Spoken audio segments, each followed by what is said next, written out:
I think that's from like 1931 or something, and it still swings really hard. That's a lot of fun. Thank you. Welcome everyone that's just making their way in. We're the Quentin Walston Trio. We're kicking off this jazz evening / afternoon with an hour of jazz from the three of us. In our next hour, we're going to do a masterclass where we're going to cover all the ins and outs of playing together in an improv and open jam setting. And then we're going to close at 5 o'clock with an open jam. So you get to bring out your instruments and play alongside us and apply all the things you learned. Speaking of all the things, we're going to play a Jerome Kern classic now called All the Things You Are.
probably wasn't the way Jerome Kern thought it was going to be when he wrote the tune.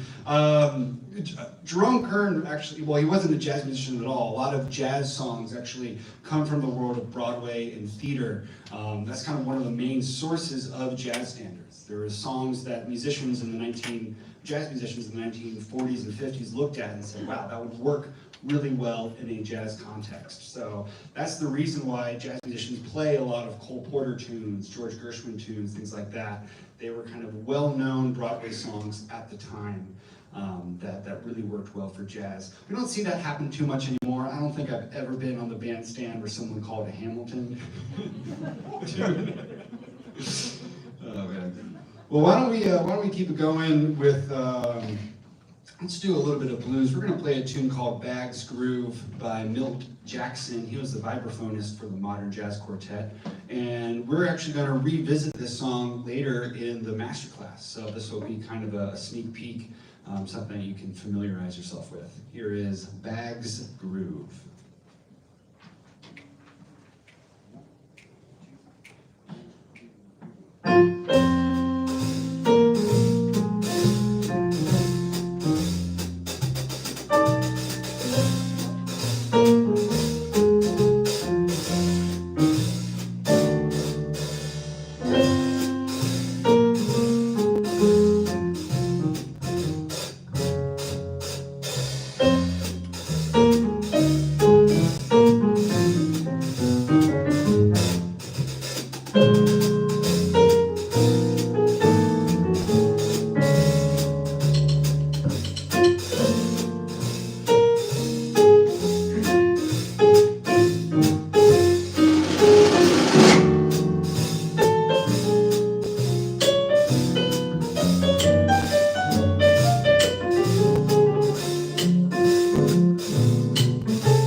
That's a lot of fun to play.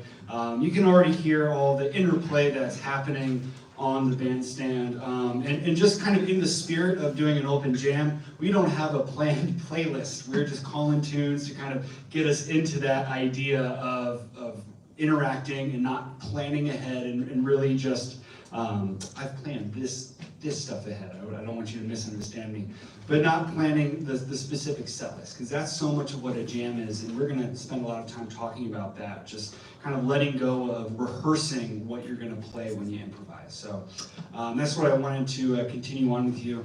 We're already halfway through this set. I really hope you all stick around for the masterclass afterwards. That starts at 4. But next we're gonna play one of my favorite standards. It's called Stella By Starlight. And I love this tune for the complexity of the harmony. There's just so many rich jazz chords that are in this song that make it just a pleasure to play and a pleasure to listen to. So here is Stella by Starlight.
Tiffany and Dana Kelly. Thank you.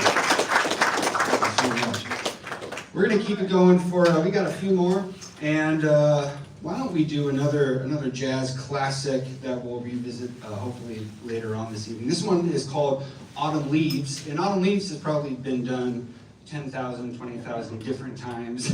It's kind of, it's become kind of a blank canvas, a beautiful blank canvas for jazz musicians.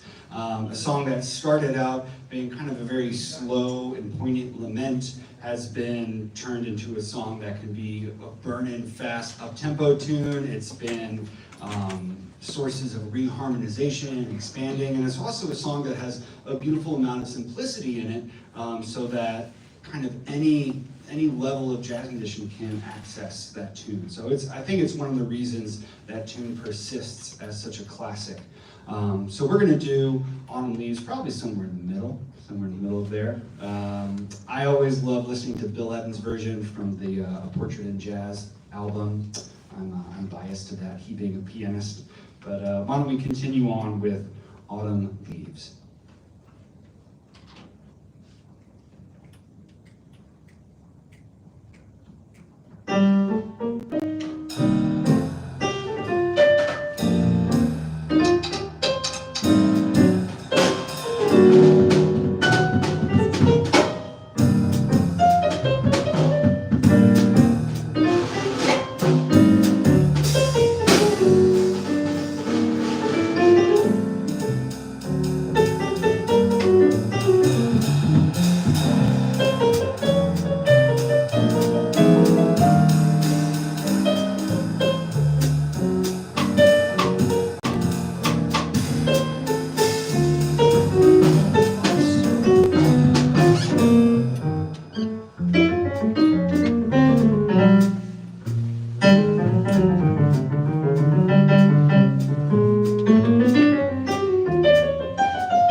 playing with these guys because I get to just like hang out and listen. Like, wow, that's awesome.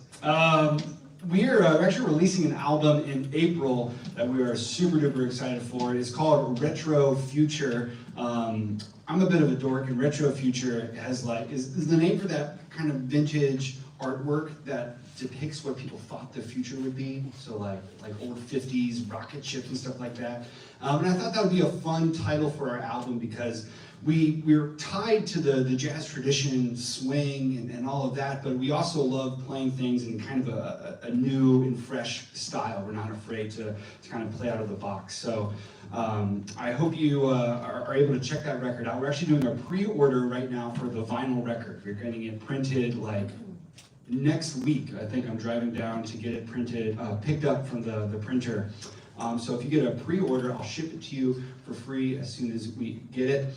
So I hope you get that. If you have a CD player in your car or you have a stereo, we're also doing pre-orders for CDs. So you can get that back at the merch table during the break. I'm happy to talk to you guys about that. But on that album is going to be this next original that we're going to play, and it's called Pipe Smoke. And it's actually dedicated to my dad. He's a big pipe and cigar connoisseur. And I remember growing up, spending time with him kind of out on the back deck. And we're getting close to that time of year after we get through all this rain.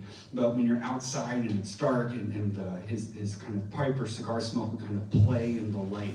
And I just thought that was an amazing kind of moment that I wanted to capture musically. So here is Pipe Smoke from our new album, Retro Future.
I can't wait to listen to it on the turntable. Well, we have time, I think, for one more, and then we're going to take a short break. Love to chat with you guys. I'll be back by the merch table, and please stay for the 4 o'clock masterclass where we're going to dive into the open jam session, how to improvise, jam etiquette, kind of everything from how to count off a tune to what to do when you're soloing and what to do when you're not soloing, because those are equally important. Or maybe one's more important than the other one. It might surprise you which one it is. But anyway, let us close. Why don't we do another blues for you all? This is a fun one written by Charlie Parker, the famed bebop alto saxophonist. This one's called Billies Bounce.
Quentin Walston. Thank you. Thank you.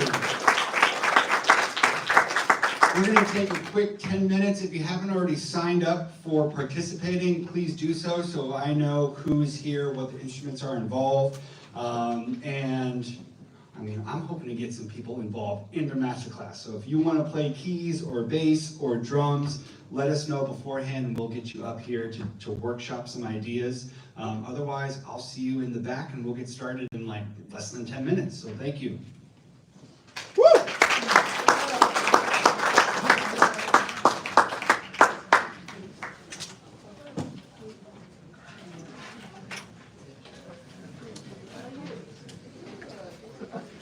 All right, we're about to get started in just a minute or two. Make sure everyone's here and ready to go.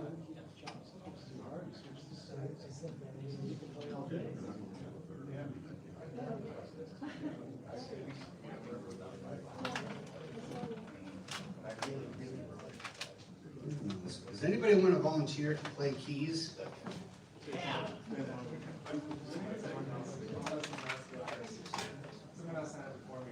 All right. David Kimpton. That's you? Shamik Hassan. There you go. Do you want to play? Yeah. Awesome. We got Tilden and I. Cool. I'm excited. You were there the whole time? Man, what's up, buddy? It's good to see you. All right. What's that? Yeah. All righty. Well, welcome to the masterclass portion.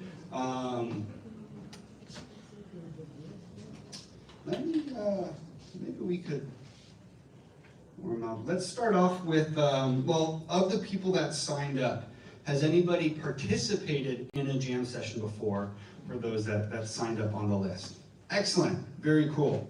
That's great. I think today is going to be an excellent way to develop those skills.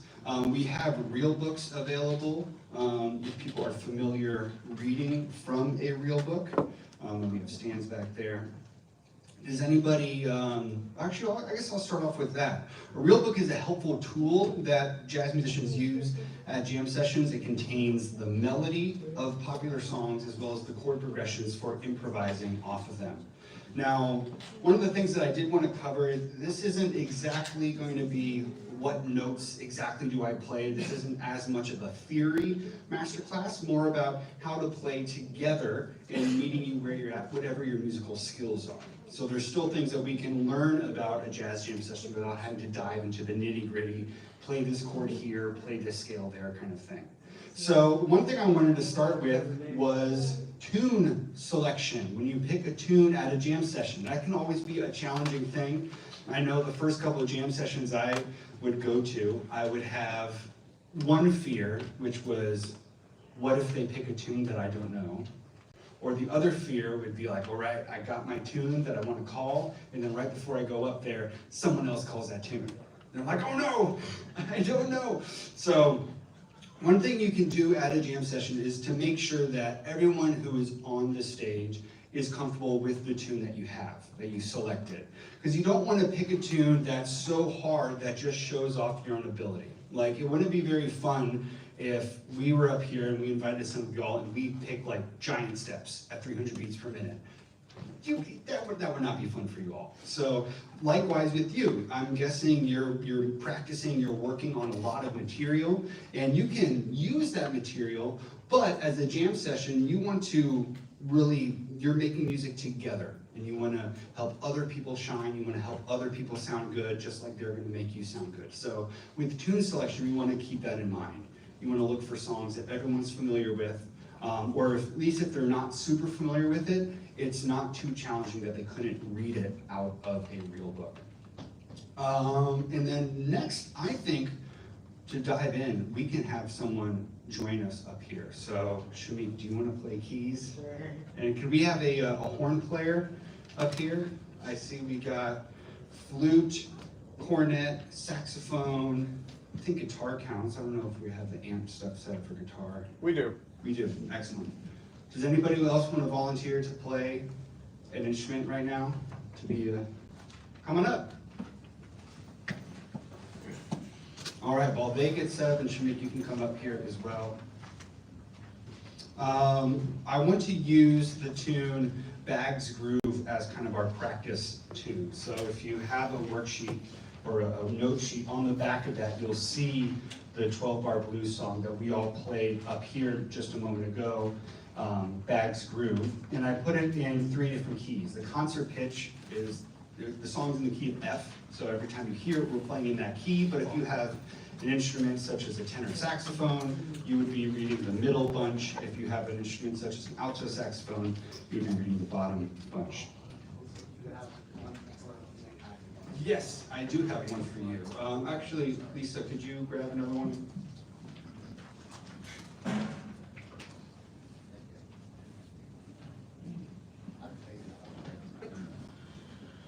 So while we're getting set up, just to kind of put in a little bit of perspective for what happens during a jam session, maybe you're not a musician and you're just curious about what a jam session is. A jam session is a way for us all to play together even though we haven't met. And that's because jazz is a shared language that has a shared repertoire. That's one of the beautiful things about jazz is each individual person can know how to play a song and then come together and play it without ever rehearsing, because we're all familiar with that song, and because jazz has such an improvisation basis to it, that you're well versed in your instrument to be able to play with others. Kind of behind the curtain of what is actually happening during a jam session, jazz is kind of a little sandwich within the tune. At the beginning, you'll play the main theme of the song. This is referred to as the head. And then after that main theme is played, people take turns improvising. And that improvisation isn't just purely ground up, you have no idea what's going to happen. Rather, it follows the format of the song. Think of it like an instrumental karaoke. So if you're singing karaoke, you're singing on top of the song. The song hasn't changed at all, you're just adding something new on top. So at the jam session, we're all improvising brand new melodies, but that's on top of something that already exists, namely the chord progression and how long that chord progression has to last. So everyone, when they play, they take turns cycling through that chord progression while everyone improvises. And then the sandwich finishes by everyone playing the main theme at the end. Does anybody know how many times you played the main theme for a 12-bar blues? 12. No, that's a good guess though. Anybody? 2 times. So at the beginning of a 12-bar blues, you would play the theme 2 times. That's because the theme is so short that we want to hear it again. It was really good. It's like, man, I want to hear that again. Okay. Are you familiar with soloing on? Awesome. Are you familiar with accompanying or playing these chords? Awesome. No worries if not. That is okay. I'm here with you. Okay, and then lastly, before we jump into this tune, I want to talk about counting off. That's going to be on your sheet too. This is the second thing down. Counting off is really important. It seems like something that cool jazz guys do. They're like, 1, 2, 1, 2, and it's like, man, I want to do that.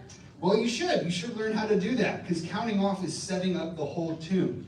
You want to have a confidence. I wrote down that you want to have the tempo internalized. That means that before you count off, you really know how fast you're intending to play the song.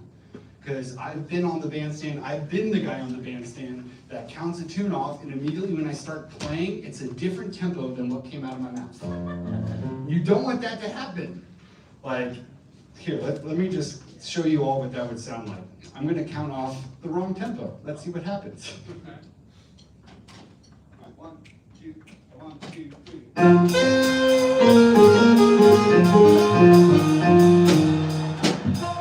It's just awful. It doesn't work because I didn't internalize the beat. And thank you for letting me be a guinea pig with you. And so the way that we do it, we internalize it. And then also we want to make sure that everyone's ready. You don't want to be at a jam session, someone counts off and half the people start playing and you're like, wait, what song are we doing? And you're flipping pages. That's not fun either. So this is kind of jam session etiquette. Make sure everyone's ready, you're speaking confidently, you know what the tempo is, and that helps everyone start. Because it's kind of like giving, I don't want to say morale, but it definitely does add a layer of confidence. When people are playing together and from the get-go it doesn't feel cohesive, that's going to affect the rest of the tune. So we want to be confident like that. And then the way that we count off, I said 1, 2, a 1, 2, 3, 4. I'm snapping on the second and the fourth beat of the measure, because that's where we accent the beat. Can you play swing feel for me? 1, 2, 3, 4. So you'll feel that second and fourth beat have a bit of an extra accent or force behind them. And that's just part of what is the identity of swing. So, that being said, do you want to count off a tune? Do you want to count off a tune? Who wants to count off a tune? You want that? All right, let's try it together. 1. Oh wait, what am I? I'm so used to being the band leader. You got this. 1, 2, 1, 2, 3.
That chromatic thing.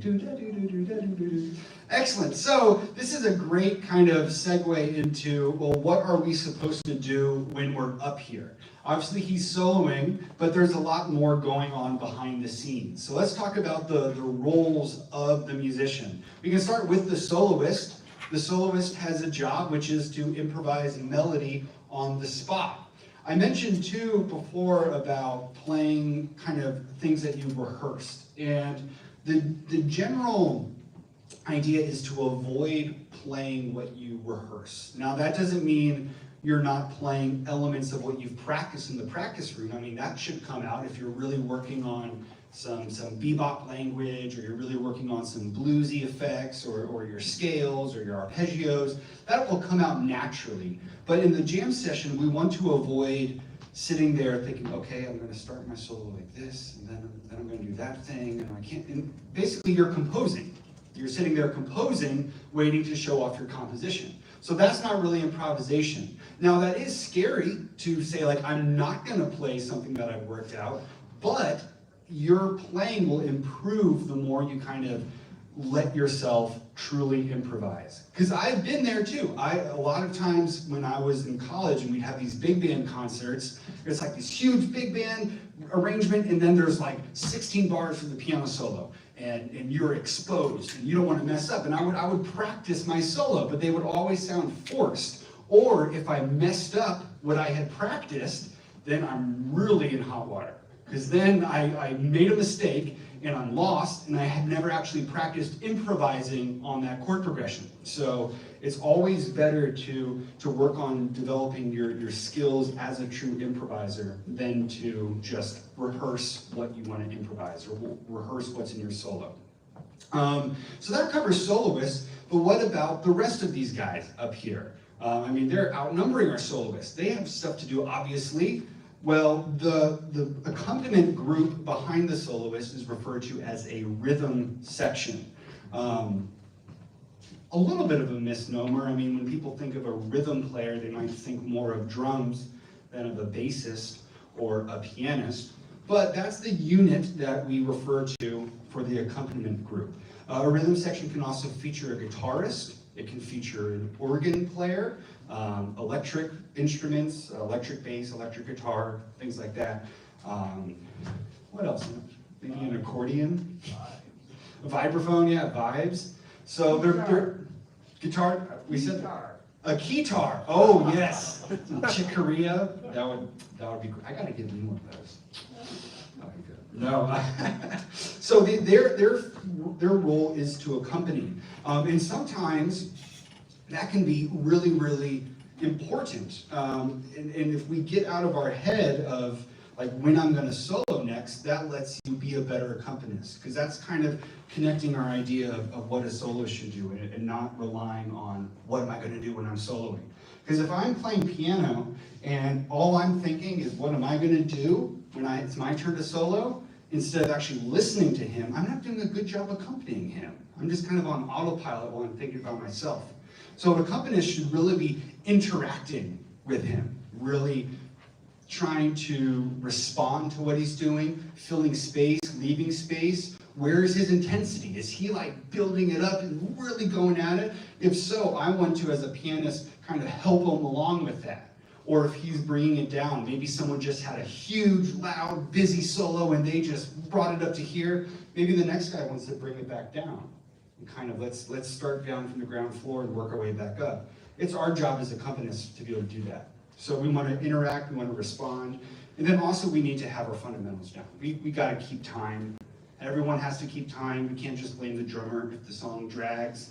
Bassists have to keep time. Pianists have to keep time. And then also we want to keep the form. And that's kind of the other part where it's helpful to know a lot of tunes. If you're a jazz musician and someone calls Autumn Leaves, it's better to have that song really memorized and internalized so you can accompany than have to read it off a book and also try to listen to the other person. So a lot of ideas coming forward right now, but let's, can I borrow your seat again?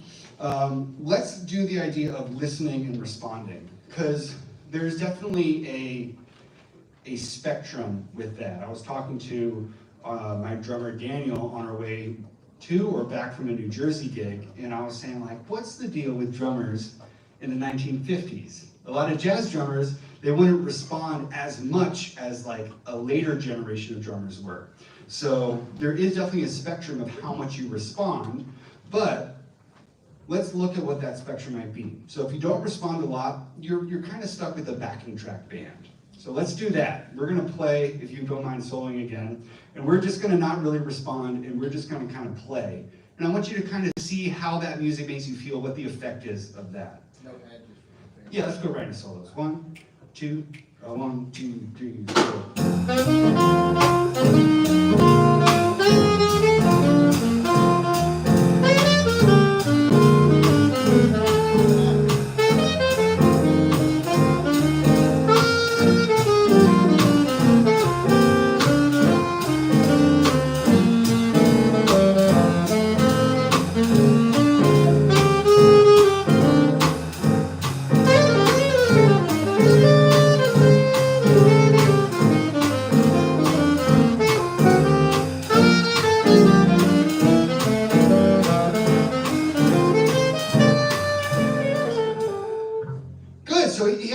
ideas, but to me, yeah, give it up. That was great.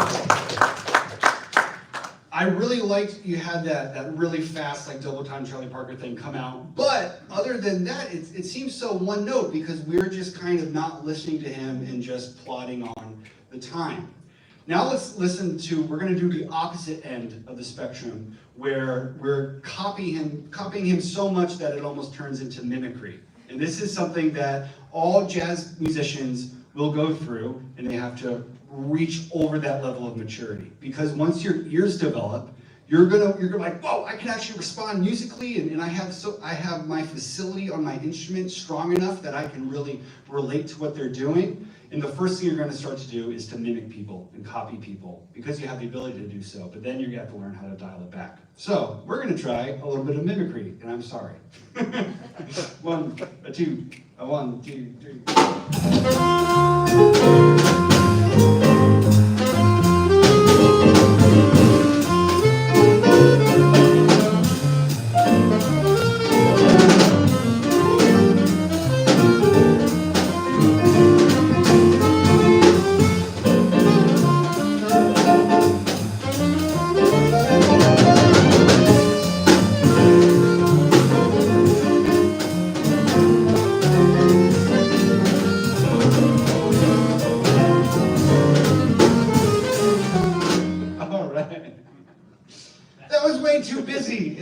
and I'm sorry that because you're just trying to like plow ahead and you're listening to your accompanists that are kind of spitting back every idea that you just said. I have a 3-year-old son, and you can imagine how mimicry can work. It can kind of get on your nerves a little bit, right? So we don't want to do that. So we try to find a nice balance. So that can be someone leaving space, and I fill that space with a chord.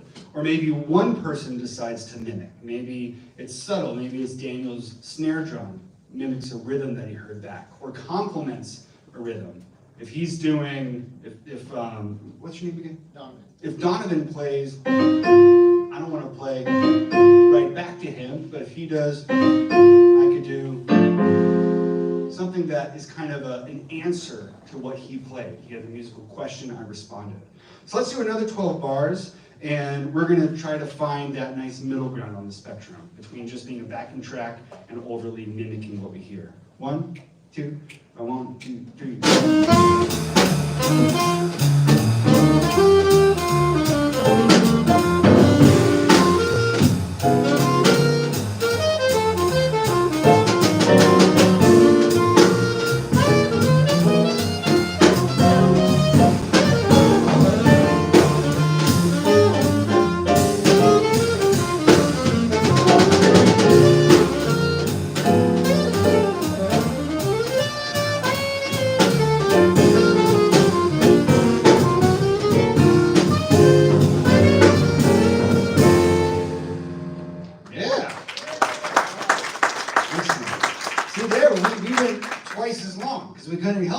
Man, that's good. I just got to keep doing this. So great job. And that also, you probably noticed his solo got more interesting because he had freedom there. So he was stretching outside of the chord changes a little bit. And then me responding, I had to go with him. Like, oh, he's playing out. I got to do this chord to do that, to go along with him. So really, really good job. So that kind of fills up the idea of what we do as if you're an accompanist and what you do if you're a soloist. Does anybody have any questions so far about roles of people in the jazz band or anything like that? All right, excellent. Well, does anybody else want to come up here and join us on stage? Alex, you don't want to go up? I didn't bring that sax. There's a piano right there. I'm retired. Oh, okay. I don't know, man. My fingers hurt. I might need a pianist. Well, yeah. Sir, what's your name again? Pete. Pete on guitar. Excellent. And Alex, we have a hookup. Oh yeah. Yep. Excellent. Yes. All right. Oh yeah. All right. Well, while we're doing that, we've kind of covered what to do when you're soloing. We want to listen. We want to present ideas and let the band interact. We want to improvise. You're making music together. Here's one that I have in there. It says, how long should I solo? That's also kind of a challenging thing that there's no true right answer, but I think there is kind of a sort of etiquette to it. It also has to do with the size of a group. If you're at a jam session and there's like 7 saxophone players lining up waiting their turn, don't take like a 12-chorus solo. That's just like, that's too long. So I put some really general parameters. These are not hard and fast rules. A 12-bar blues, I said 2 to 4 choruses. A 12-bar blues goes by pretty quickly. In that last example, he just played 2 choruses. A chorus refers to the block of measures that the whole song goes through. Kind of that repeating form that keeps going on and on. So 1 chorus would be 12 measures, 2 choruses would be 24 measures, so on and so forth. So on those 2 to 4 choruses is a good, kind of a good standard. You can move on longer if you're really cooking or if there's not as many participants, but that's a helpful thing. The reason that you don't want to go on longer, it is kind of one of those, like, do you need to say that musically? Are you showing off? What are these things? I mean, I think Charlie Parker famously said something along those lines. Yeah, it can be said in an email. That's right. Right. Yeah. Yeah. And I think he also said something like, "I can play all that I know in 2 courses." And this kind of idea where if you have, I mean, you're saying something. Jazz musicians will often say that when they're talking about their soloing, like, what do you have to say? Like, what musical ideas are you presenting? And you want to have some type of economy to it. You want to be able to present your ideas in a fluid way. And the way you say that, it can be going out, stretching outside of the chord changes. It can be really wrestling with a theme or a motif. So there's a lot of ways that you can say things, and we want to be relatively concise. A 32 plus bar form, those are a lot of those lyrical jazz standards like Autumn Leaves, All the Things You Are, Body and Soul, Misty, There'll Never Be Another You. The list goes on and on. Most of those songs follow a 32 bar form. Sometimes they're longer. For those, 1 to 2 choruses should do the job. If you're doing a ballad that really goes on at a jam session, like, probably not a lot of people want to hear you take 2 or 3 choruses on Round Midnight, like when a chorus lasts 2.5 minutes. So yeah, we want to have wisdom with that. I think one caveat would be a really fast tune, like rhythm changes. 1 chorus can go by rather quickly. So we want to have that kind of wisdom. But anyway, let's see. There's a couple more things I want to talk about, but I don't know. Let's see. Why don't we do some examples on this next heading? It says, "What if I get lost?" That is another big fear of being in a jazz jam session. I've gotten lost during a jam session. Has anybody else gotten lost before?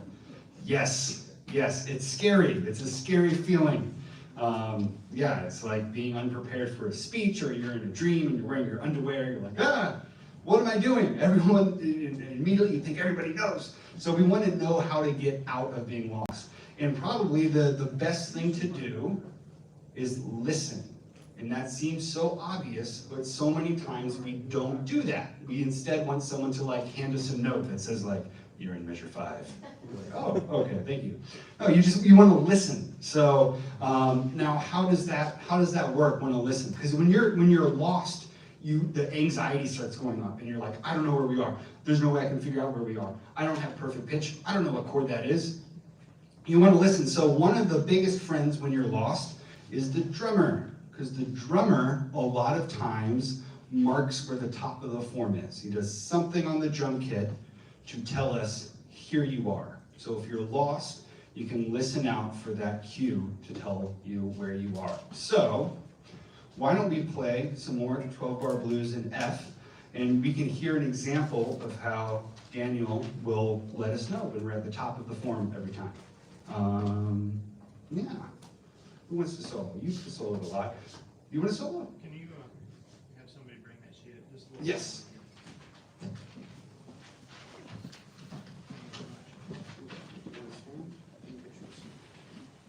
Yeah, okay.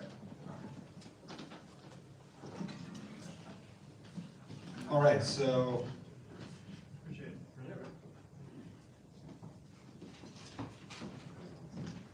I'll start off with the chorus and then you can pick it up after that, sure. And we're just gonna play a couple rounds, and your job will be to listen out for when Daniel hits the top of the form.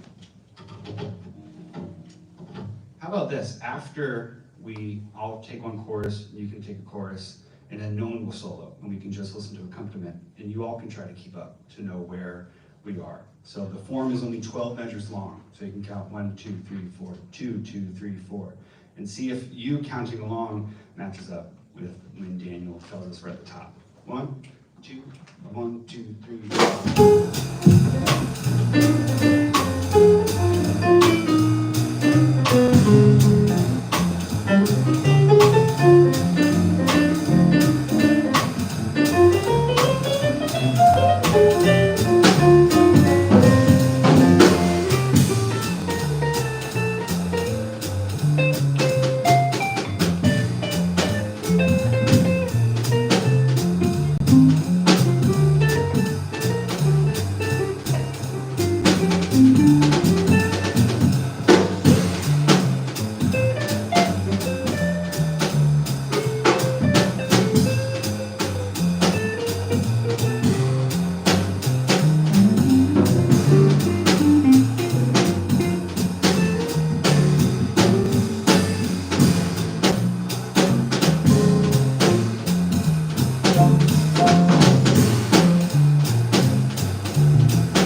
All right, so I think you could follow along. Yeah, thank you.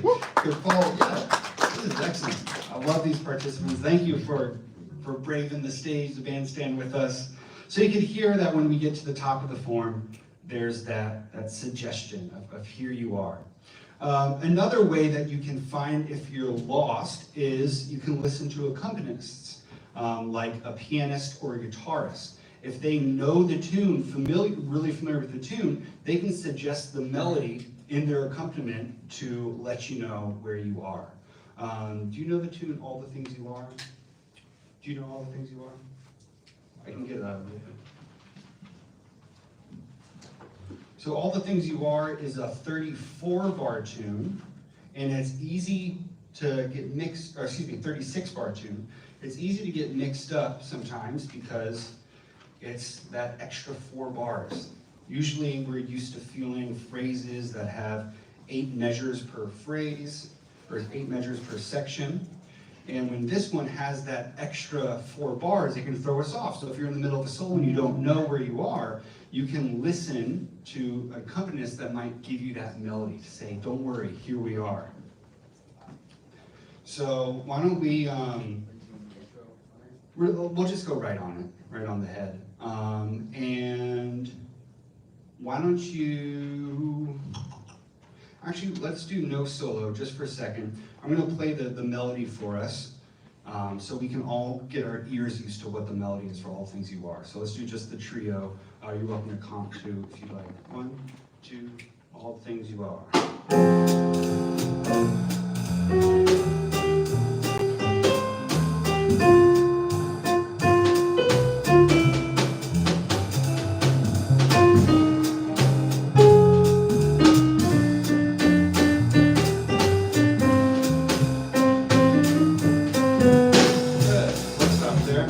Let's say you start soloing, or anybody starts soloing, and they get lost.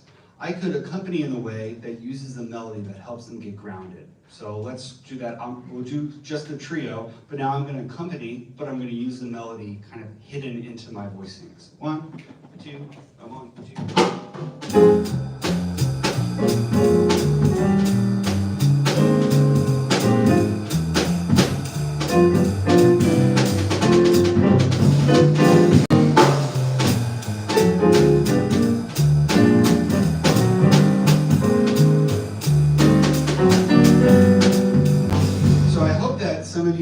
That the melody was still there. So that's a way that listening, if you're lost, can help get you back to the top. So those are some helpful things if you're someone that hasn't been in a jam session long, or just you feel new to it. And if you get lost, don't worry, there are ways that you can get your way out.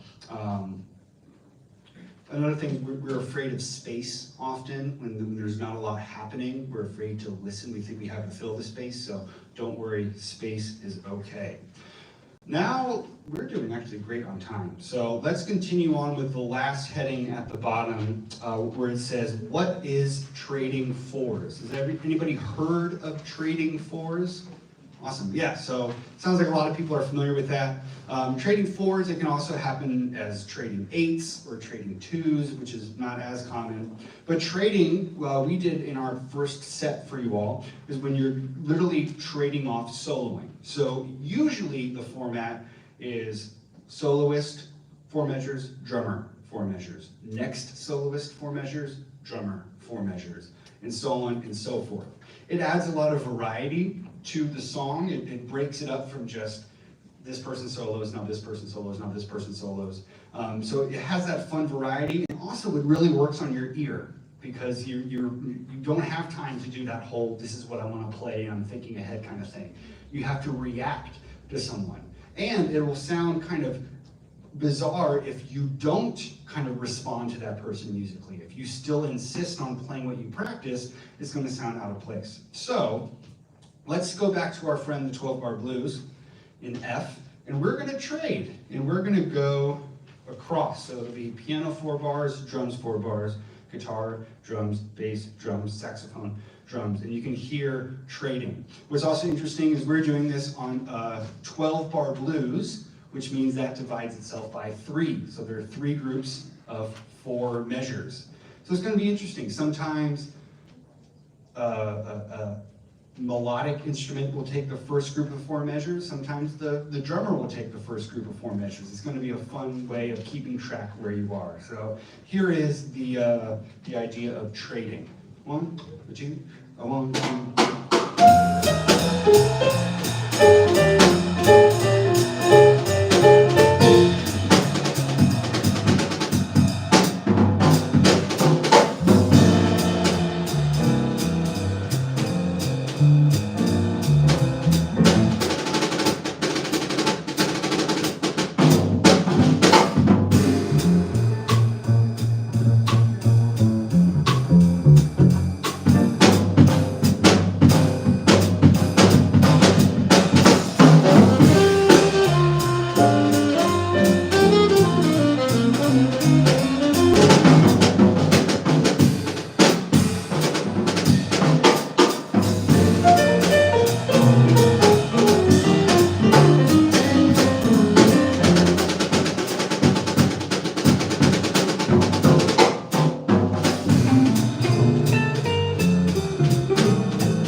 Ideas. I think trading forces the rhythm out of people. Like it makes them think more rhythmically than melodically, which is something that's really important. I believe the trumpeter Dizzy Gillespie spoke about when he improvises, he would conceive of ideas rhythmically and put notes to them.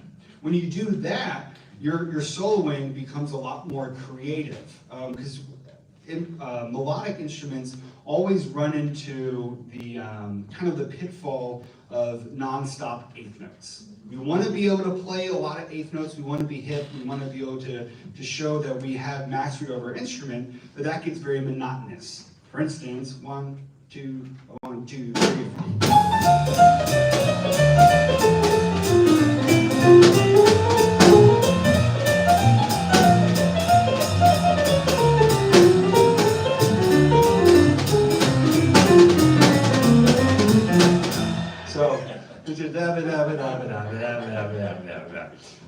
So one of the ways you can get out of this is to listen to your drummer, listen to other soloists, feed off what they're doing.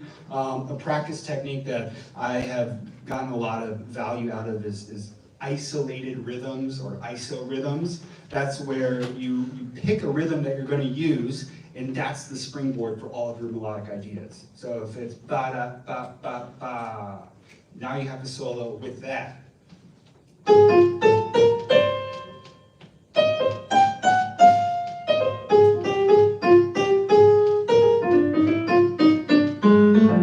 on and so forth. So it's coming up with something to get you out of your box. So that's one of the things I think trading fours really helps with. Does anybody have any questions so far? I know we have a lot of players up here, but for those people who are players that have a burning question. Yes, sir. When there's, is there a standard order for how you go around for the solos, or it's just whoever's most aggressive, or what? That's a great question. Is there a standard order? I like the story of Miles Davis in the recording studio where the tape is running and he goes up and he would whisper, "You solo next." So we don't do that on the bandstand. Usually it can be a hybrid of someone who just, they're ready and they're gonna play. Or it can be kind of the little eye signal. It's gonna be me. I know with my group, I'm often more reliant on my ears than my eyes. So I'll be playing and I'm just locked in with my band and I'm like, oh wait, I have to tell someone to solo. And at the last minute, I just like stare at Jeff, like, bass solo, please. so those are those kind of impromptu moments, but usually there's no defined order. When you do trading fours, you want to stick to whatever order the trading fours happens. So for instance, we went across the stage, and we could keep trading as long as we wanted. We would just make sure that we always do that. I know there have been times where I jump out of order because I'm so excited and it's like, oh no, I started and someone else should have. But any other questions? Yes, sir. Does anyone use, there's since Hal Leonard took over the real book, rights for the real books, I think he's got 7 volumes now. There are many. And does anyone use anything but the first volume? Yes, there are some surprising omissions from the first volume. I'm trying to think off the top of my head. There have been some where, was that? Yeah, Blue Skies. St. Louis Blues is not in there either. St. Louis Blues, yeah, Yeah. that's not in there. So there's a few. I don't tote around a lot of them. So a little bit of history behind the real book, just real quick, a tangent. I already mentioned the real book is a helpful tool because it has the melody and the chord progressions for songs. The reason this is helpful for a jazz musician is it doesn't box us into having to play specific chords a specific way. It doesn't give you the full staff where it's like, all right, piano player, you better play this exact voicing with this exact rhythm. Rather, it just says, these measures are F books before the real book. And a fake book was actually versions of fake books were these little slips that radio DJs would get that had the melody and the chords so that DJs could know what song they're about to do. They'd kind of look at it and get an idea. And then people would assemble these kind of songs into a fake book so that everyone could actually use them as a tool for making music rather than recognizing music. There was a very famous fake book that came out of the Berklee Music School in Boston that's called The Real Book. And it was transcribed by students. I believe the story goes there was one music faculty member that oversaw it, and it was completely underground and illegal. There's no copyright. It was also filled with errors because there was a lot of college students trying to figure out what was that cool chord that Miles Davis just did right there. So it was filled with errors, and that made its way for decades through the music scene. Like there's the whole adage of you kind of go into a music school and be like, or not a music school, a music store, and be like, I like a real book. Do you have it in B flat? That kind of thing. But now, Hal Leonard, the music publishing titan, owns it. They have all the copyrights, and they've come up with a lot more subsequent versions. I have my real books on PDF, so it's easier to find them, because if I'm playing and someone wants a very specific tune, I can kind of look through the table of contents. But they're helpful tools. Great question. But yeah, we don't tote them around all the time. But anyway, I could go on and on. Anybody else have questions about the jam session, about jazz in general? Yes, sir. Put Jeff on the spot a second. I noticed that he mouths, it looks like he's singing when he's playing. So the question is he singing when he's playing or playing when he's singing? Is that a fair question? I guess it's a little bit of both during musicology. Well, he gave the example earlier where he was playing like a lot of like eighth notes that didn't stop. For me, it was like for a phrasing thing when I'm soloing. So if I run out of breath, I should probably stop the phrase type thing. So I was trying to be more like a horn player. And then I never stopped it. So. There's a musical, there's a phrase or a term for hearing something in our mind's ear. So if you're not a musician, you're probably very familiar with seeing something in your mind's eye. Like if I say, everyone imagine the Statue of Liberty, most people can picture that in their head. With music, to imagine a sound is called audiation. And when it gets to improvisation, you really want what you're improvising to be exactly the way you picture it in your mind. At the beginning, there's a big gulf between what you want a melody to sound like and what comes out, because you're not your instrument yet. You'll play something wrong.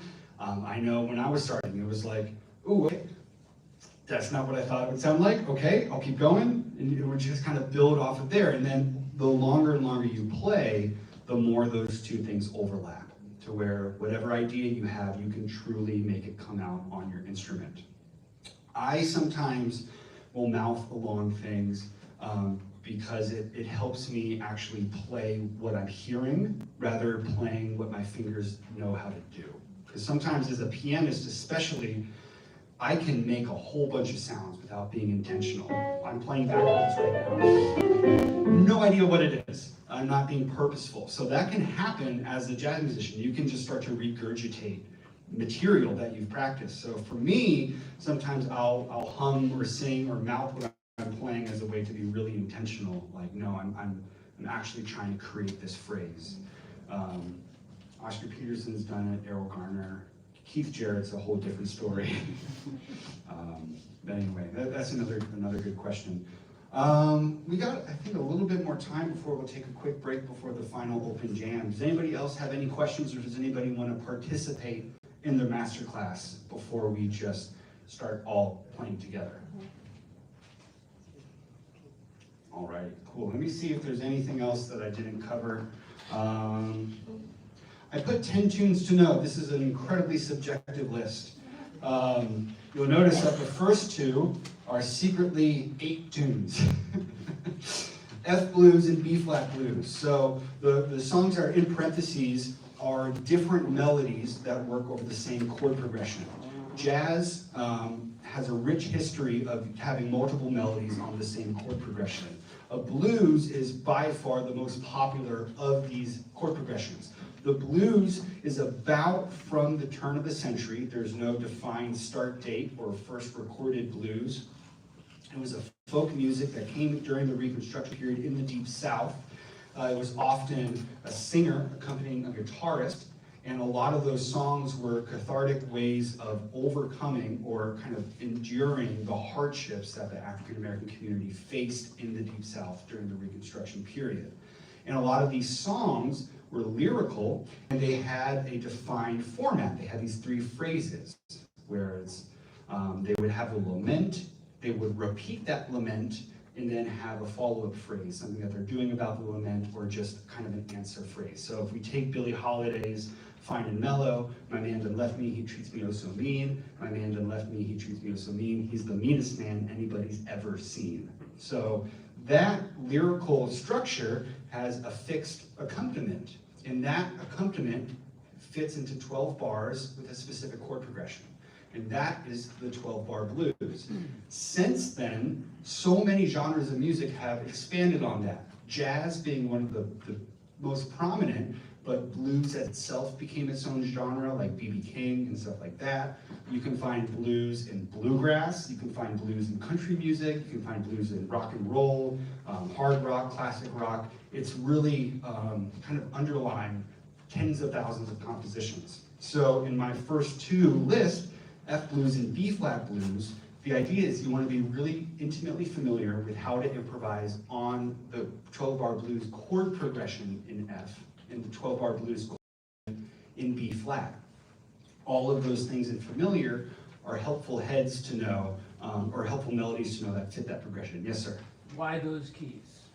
Those are traditionally the most common. B flat, if you play in the key of C on a tenor saxophone, it comes out as B flat. So a bunch of lazy saxophonists and trumpeters were just playing in C. No, I don't know actually why B flat, but that is a very common key for wind and brass instruments, B flat, and as is F. Strings tend to lean more to keys that have a lot of sharps, and brass and wind tend to go more to keys that have a lot of flats. So these 8, Bagged Groove, Billies Bounce, Now's the Time, Blues for Alice, and the other ones take on those chord progressions. You'll notice an asterisk next to Blues for Alice. That is a bird blues. named after Charlie Bird Parker or Charlie Yardbird Parker, also sometimes called a bebop blues. And it takes the bebop kind of idea of adding extra chords to existing progressions. They would make them more harmonically complex. This facilitated more adventurous improvisation lines, prompting kind of more ways to step outside of the key, add interest. And a bebop blues is a good chord progression to know. It's really challenging. There's about one chord every 2 beats, and played at tempo. That's about 2 chords per second. So you're improvising on a really, really challenging pace. Can we play just comp Blues for Alice? 2, 1.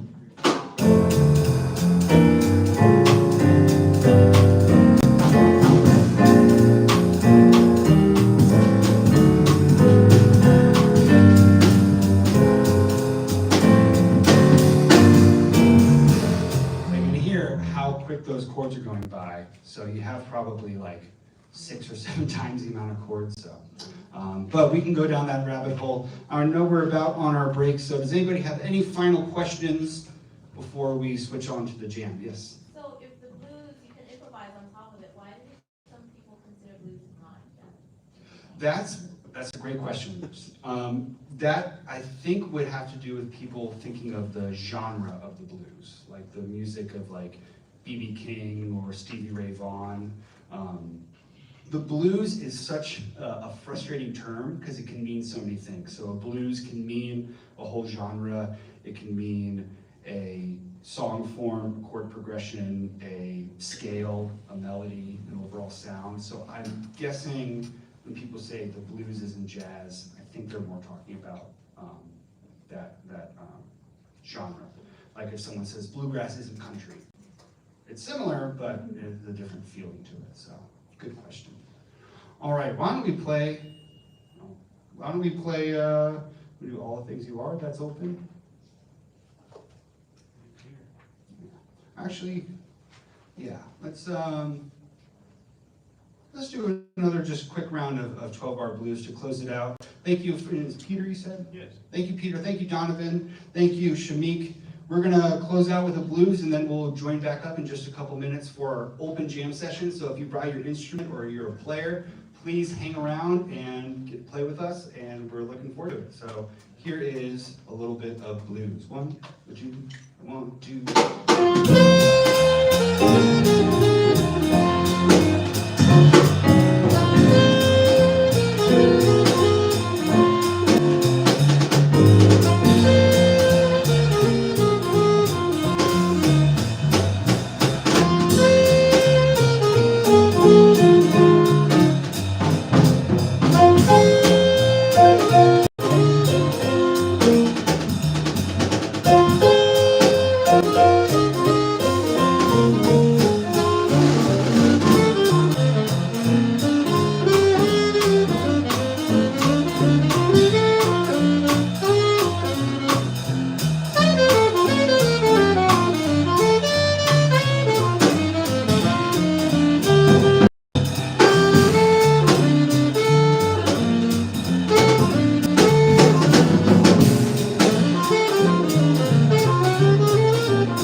knowing intros and stuff, and outros. So that's another thing. I mean, you guys all sounded great. Yeah, that was another theme we actually forgot to cover is there are a body of intros and outros that are commonly known to tunes. So sometimes people will play those or add those to their songs. So that's a helpful thing to know as you kind of build up your jazz repertoire. Does anybody else want to play keys? I think we have a drummer somewhere on the list. I'm kicking you off. You can play keys, please. Yeah. Woo! David, thank you. Anybody else? Do we have any artists? Where's our flautist? All right. We can keep it going with this. Do you guys have a tune you'd like to play? Ooh.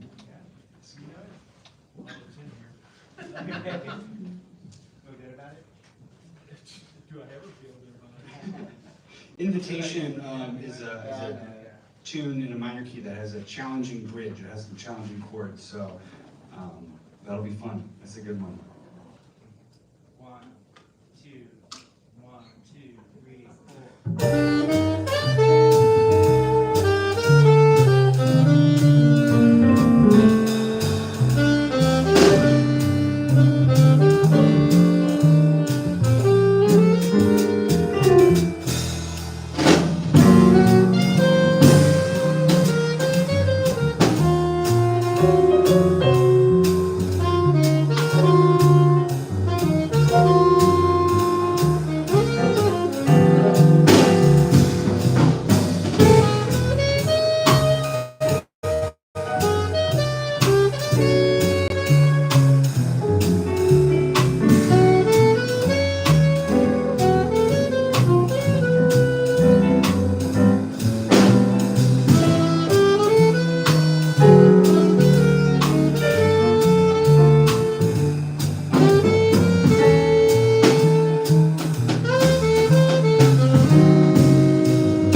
tune because it has a challenging form to it. It's very extended, and the last time you played the main theme, there's this little coda.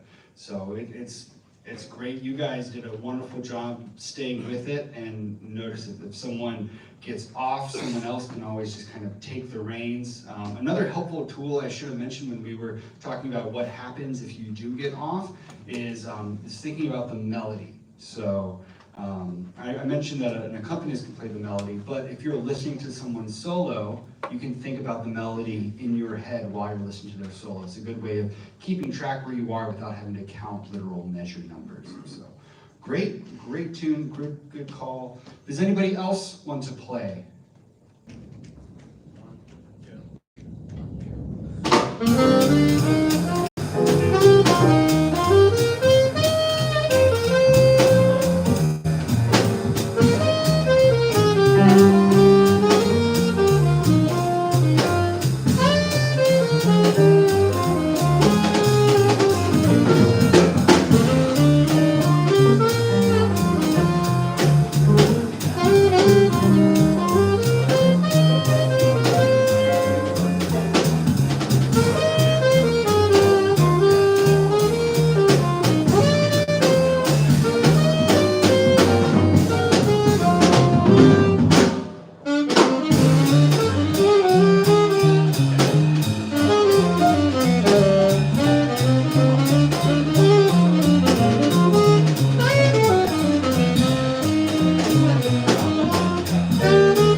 it's cool to hear these things applied. We had trading fours, we had all sorts of really cool stuff, so that's excellent.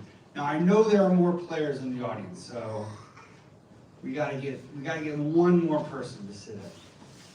Ooh, So What? That's a good one from the 1959 album Kind of Blue by Miles Davis. So What? Sounds good.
That type of ending that they did is called a tagged ending. It's where you play the final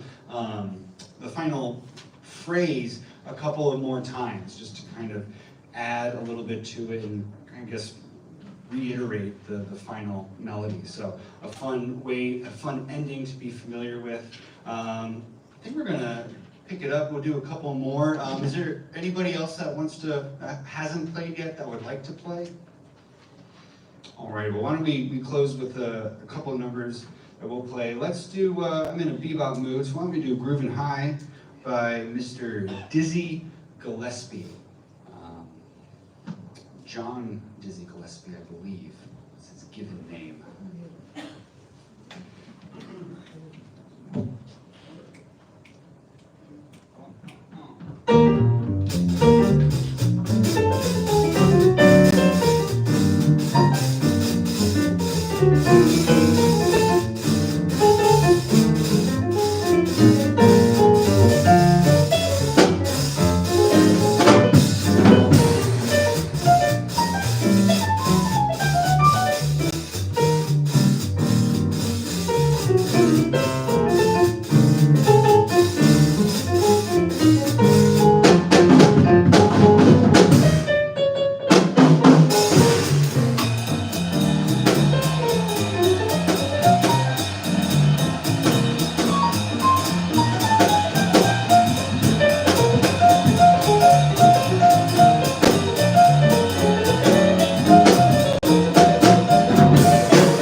Yeah, that's right. Trading 12, 18, 16. Trading numbers, so. Well, how much, oh man, we got time for a couple more. This is great. Why don't we do one that I put on my first record, I think in 2019, called Softly as in a Morning Sunrise. And why don't you set us up? Let's see how that goes. Go for it.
all so much for coming. I think we've got time for one more. So thanks again for coming to the first concert, for staying for the masterclass, for participating, for listening. We appreciate it so much. Thank you, Loudoun Jazz Society. Thank you, Mintons, for hosting us. We're just so blessed to be here. So thank you so much. If you haven't checked out all the cool stuff Loudoun Jazz Society has back there, please do so. I've got some t-shirts. No, I don't have t-shirts. They have t-shirts. I've got CDs. I've got some other stuff for sale. I know there was a sheet out there about some of my online courses. If you like these master classes, the online courses are very similar. It's a recorded course, so you don't have to sign on at any time. You learn at your own pace. So you can check out more information about that for jazz theory or jazz history. If you're not a musician, you want to know about jazz history, I've got a course for that too. We are going to end probably with another blues. I think that's kind of been the theme of our afternoon/evening. So why don't we do Thelonious Monk's famous B-flat blues. We haven't played in B-flat very much today, so I'm sorry about that. I know Daniel really is broken up about not playing in the right key. Here is Blue Monk by Thelonious Monk.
Walston.